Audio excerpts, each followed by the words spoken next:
Ibrahima a commencé son apprentissage en janvier dernier. Mais il est déjà parfaitement autonome à son poste. Les pièces qu'il est chargé d'usiner vont servir à un constructeur automobile. Alors il faut être précis et rigoureux.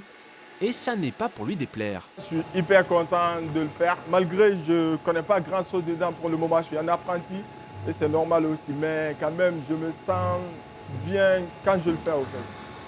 Pourtant, le parcours de ce jeune homme est loin de ressembler à celui des autres étudiants de son âge.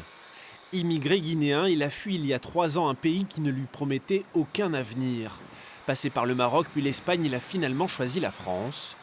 Aujourd'hui, il ne ménage pas ses efforts pour montrer qu'il souhaite s'intégrer.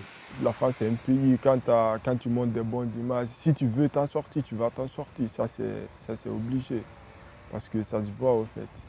Et si tu veux t'en sortir, tu vas avoir des gens aussi qui vont t'aider. Si tu contrôles ici, tu auras moins de précision que si tu contrôles comme ça ta côte. Dans cette entreprise d'usinage plastique, 2 migrants comme Ibrahima font désormais partie de l'équipe. Un atout pour la société qui a dû aussi faire face à certaines contraintes. Ça passe par leur trouver un logement, ça passe par éventuellement leur faire des certificats pour faciliter certaines démarches administratives. Ça passe par les aider sur l'ouverture d'un compte bancaire ou des choses comme ça, donc des choses très pratiques où effectivement d'habitude la société ne va pas forcément agir pour ses salariés.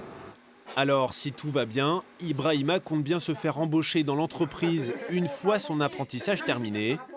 Un bon point pour espérer s'installer durablement en France.